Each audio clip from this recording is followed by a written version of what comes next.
Welcome, we are on our way to Carmarthenshire in Wales to start a very cool project with my van, which I'm currently converting into a camper van, which some of you may have seen if you follow me on like Instagram and TikTok and things. I've been doing a few little videos of there of like the start of the build. Yeah, we're going to start an exciting journey. I've partnered up with a camper van conversion company, so we're just heading there today to the unit, just to start off this series really. We are just going to do like a little walk around the unit, meet the guys, speak plans. I've got a rough idea what I want to do, but we're just going to confirm it with the professionals. And yeah, see where it goes. So we've got about 3 hours drive. Heading there. I've already been to the unit a little bit, sort of kept it a bit hush hush. And then later on in the evening, we're going to do like a little van camp in the mountains somewhere. I think I found a spot. So yeah, that should be cool. So yeah, about 3 hours, we should be there.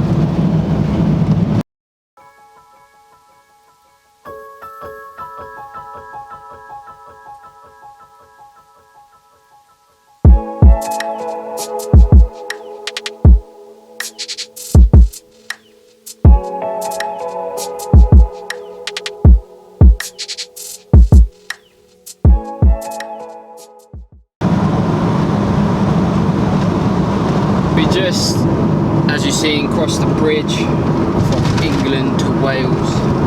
We are now in Wales. We've got about an hour and a half left of the journey. Hello. Just stopped for some very overpriced food. Yeah, all of what you can see here. Jack got a coffee as well. Came to nearly £30. Ridiculous. Crazy, but the fuel prices at this services is the same cost as what it is back where we live. So it's crazy.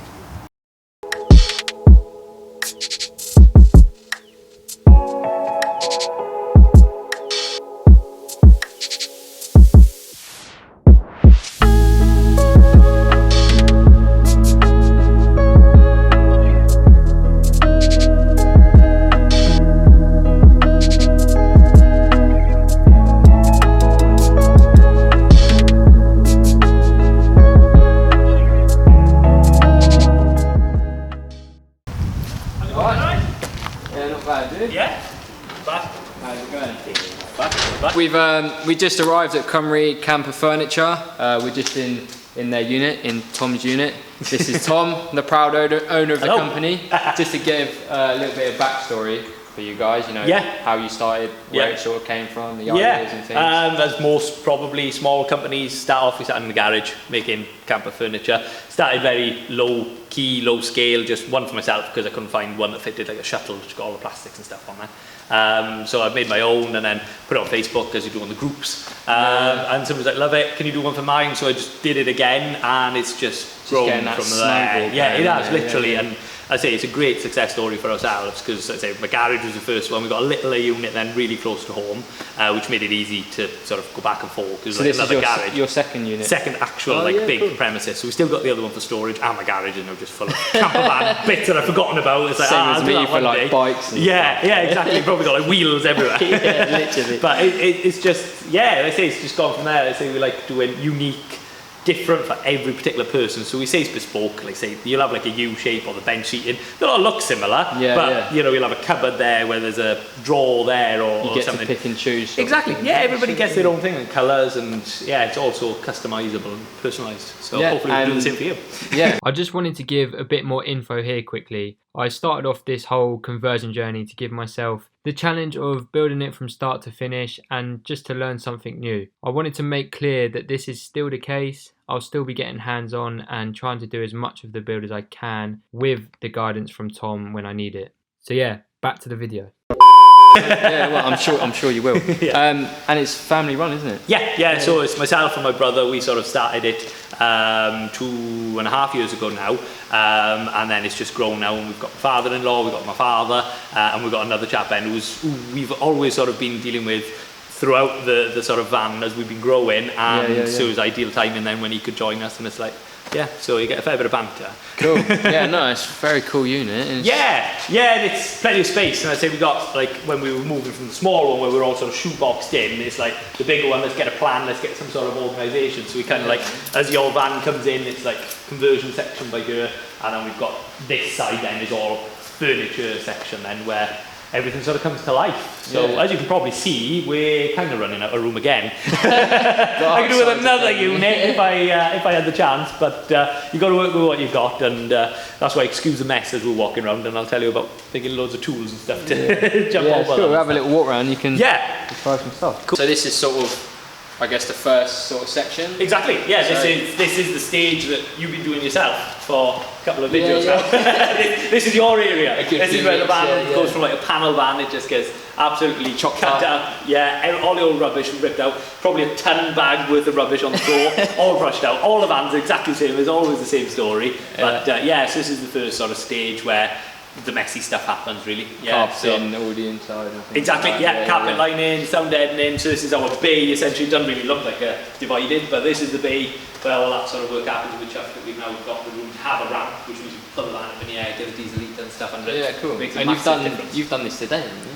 Yesterday and today, just finished off, So surprising how quickly a van came in as a panel van. It's just like windows. Rip it all out, cut the holes, and that's the thing. Every van's so different. Even this one that we're doing for ourselves, it was like, do you put the back windows in? Do you put them side little ones in? Or do you put the flares on it? It's everything. Each time is always depending on what you can use it for. The little details. It is, exactly. And that's what's so nice about personalising the van. Just making it to suit you. So I say that's your stage, that's your sort of section at the moment, and then we come on to like the machinery. If you wander around, there's no glamorous side to our business. There's always dust, and as much as you try and hoover it and keep it all down, you're always sort of working with it. But so this is like our wood store.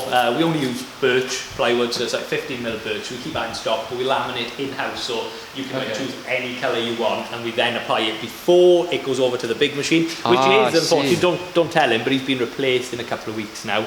So getting an upgrade. We're getting an upgrade to a bigger bed, and obviously smarter technology and stuff behind it all. But at the moment, it's done everything we've made so far, and the best employee you could possibly get, really.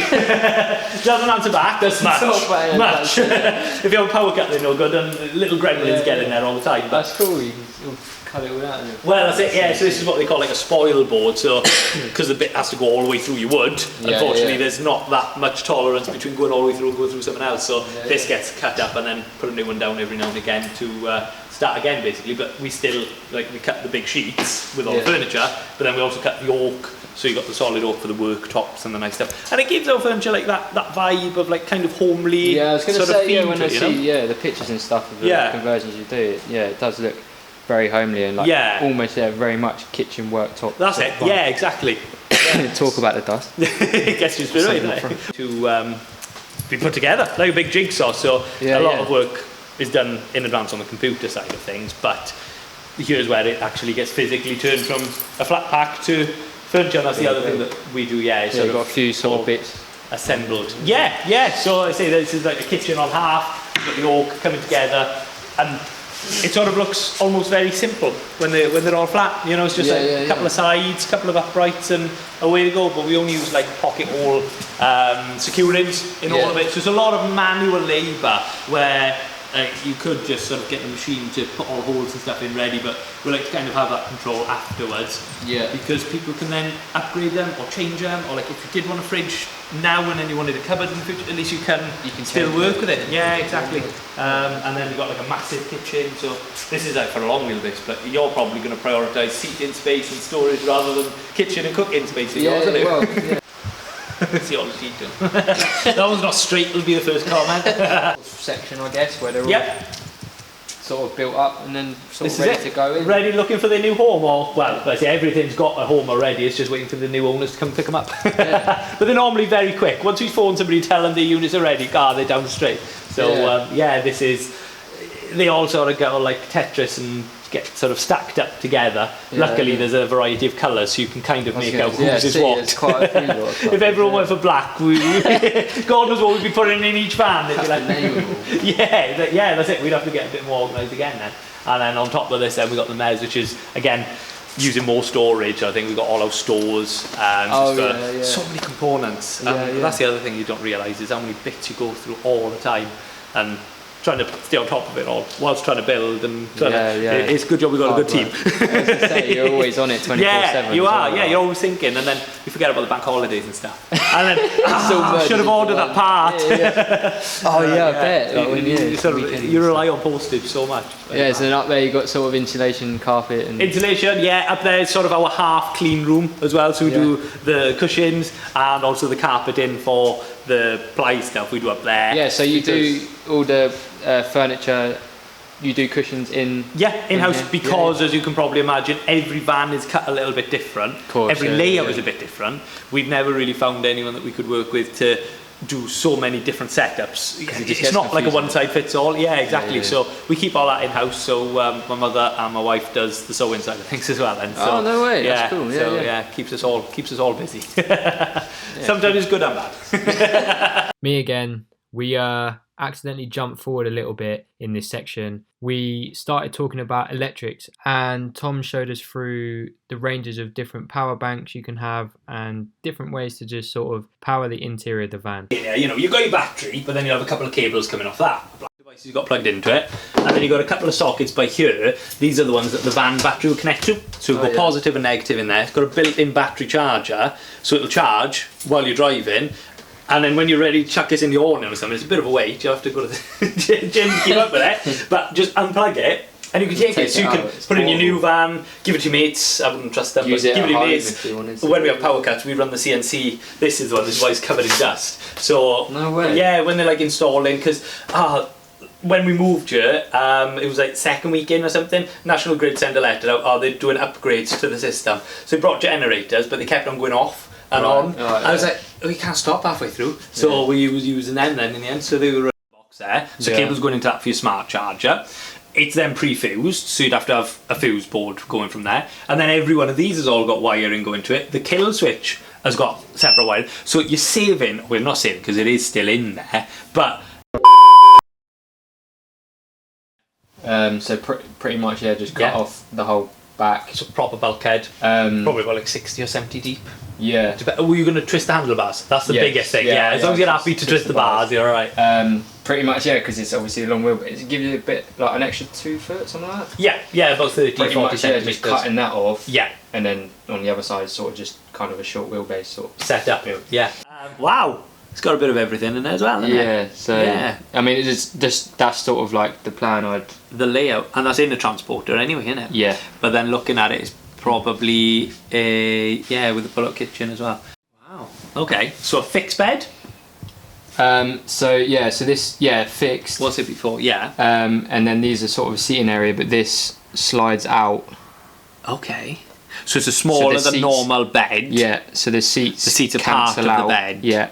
Right, okay. To be a bed. Wow, with the corner kitchen setup. I like that. So you've done an L-shaped kitchen, so you've still got room to get in and out. If you imagine 50 there, it'd be like quite a small gap for you to get in and out. Yeah. Fridge, but that's cool. And I was hoping, that so chop the side off sort of. Yeah, either chop it or you can round it. Because again, you only need it for as deep as you want the seat by here. Yeah. So that's what, like everything knocks itself on. So if you have your seat sort of only coming up to about 40 centimetres this side and 50 on that side, so you're sort of lopsided a little bit, you then only have to take the kitchen back by a certain amount. But also making it, one, easy to put away, which then slide out are great for, but two, make sure that you have got somewhere to sit. And also actually, if you do the bed the same height as the seating, you'll find yourself it's like a wraparound. So, you can sit here as well as there and there, so you're gaining another seat in a way, and also what you'll probably find is should be fitting with there really, shouldn't it? And keep them both at that sort of tilted angle where the heads are at. Yeah. Because otherwise the bars get too long going down this way then. At the moment, it doesn't feel like it's anywhere near. Yeah, no, to be fair, yeah, putting the You got nice floor as well. Do you template that, or is that the original? Yeah, it's template. Happy days. Cheers. Appreciate your time, and I'll see you in a few weeks. Yeah, happy days. Can't wait to get started. Take care, bud. Ta-da. Typical Wales is pissing it down. Yeah, man. So I'm teaming up with Tom and Cymru Camper Furniture. As you saw, like Tom, he's proper sound. Like he's such a nice guy, and he's basically giving me sort of free reign on designs and basically what I want to do with it. So yeah, like exciting times ahead. I've got a little bit of work to do in the van now. With like, I've just carpeted the sides. I need to do like the ply and the ceiling and stuff. Tom's gonna do some drawings up of the design for me, and then hopefully we'll get going. Stay tuned, because it's gonna be a cool build. Like some of the stuff we were talking about and planning about is gonna look insane. Well, we're heading to our spot where we're staying tonight, but literally can't see like. We're pitched up to sleep over tonight in like some quarry bit. We tried to shield from the weather, but I mean, as you can probably hear, it's still pissing it down. Like, I'm well excited after speaking about them plans. Like, it's not going to be your usual transporter camper van build. Like, we're going all out, so it's going to be different to your generic sort of L shape or whatever that is what generally people go for. Definitely stick around for this series, because it's gonna be a fun one, and I can't wait for the van to be done. But the process is probably going to be even more enjoyable. But we're going to cook some food and chill out. Hopefully we'll catch you in the next one, where we will start the build properly. Bye. Catch you in a bit. Spilled coffee all down me. Zoom right into your face.